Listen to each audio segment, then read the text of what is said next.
Hello everyone. Once again we are going to discuss a CAT 2021 question.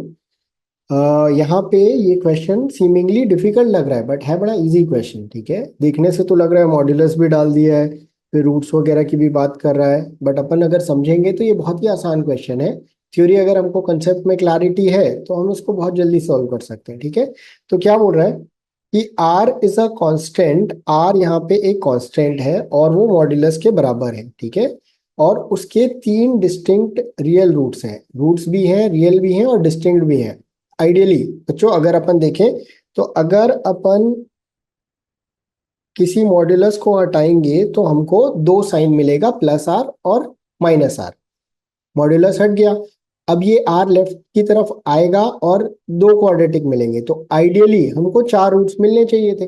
But इस particular question में क्या बोल रहा है कि आपको चार रूट नहीं मिलेगा, आपको तीन ही डिस्टिंक्ट रूट मिलेगा। मतलब अगर हमारे को दो इक्वेशन मिल रहे हैं तो एक इक्वेशन से तो दो रूट आएगा, और जो दूसरा इक्वेशन है उससे पॉसिबिलिटी ये है कि हमको इक्वल रूट्स आ जाए। फॉर एग्जाम्पल बच्चों, अगर मैं एक क्वाड्रेटिक इक्वेशन सॉल्व करूं, x for example x square -6x + 9 equal 0, तो अगर मैं इसको सॉल्व करूं तो it is equal to this.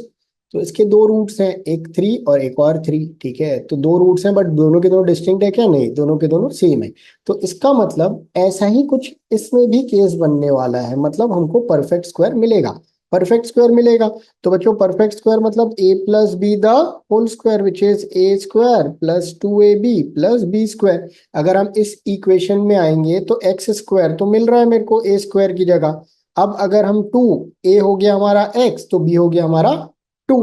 अब हम क्या करेंगे बच्चों, इसमें +2² और -2² कर देंगे और हमारा इक्वेशन जो रहेगा वो कुछ इस तरीके का कन्वर्ट हो जाएगा। Right, okay.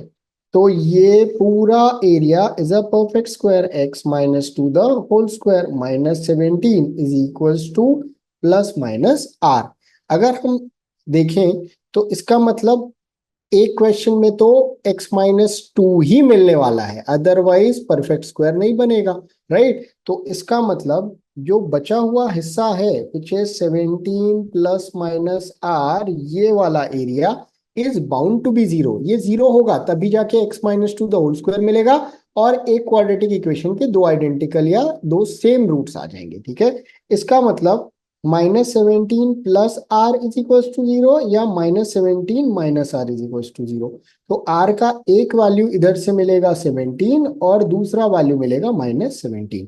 नाउ गाइस अगर हम इक्वेशन की बात करें तो r एक मॉड्यूलस से इक्वेटेड है। मॉड्यूलस के अंदर पॉजिटिव डालो चाहे नेगेटिव डालो, रिजल्ट क्या आता है? हमेशा पॉजिटिव ही आता है। तो इस केस में भी r is suppose to be positive, hence 17 is going to be your answer. I hope आपको ये सोल्यूशन समझ में आया होगा और आप इस तरीके के प्रॉब्लम्स को बड़े आराम से फ्यूचर में केटर कर सकते हो। इसका दूसरा मेथड और जल्दी क्या हो सकता था, अगर मेरे को ये सब समझ में नहीं आता है तो what I would have done is मैं एक एक करके आर की वैल्यू, चारों वैल्यूज जो दी हुई है उनको पुट करना चालू करूंगा और फिर चेक करूंगा कि किस केस में मैं +-17 करता जाऊंगा और एक ऐसा केस आएगा जहां पे क्या होगा, हमको इक्वल रूट मिल जाएगा। राइट, और उस केस में आर का वैल्यू 17 ही आएगा। आप इसको चेक कर सकते हैं।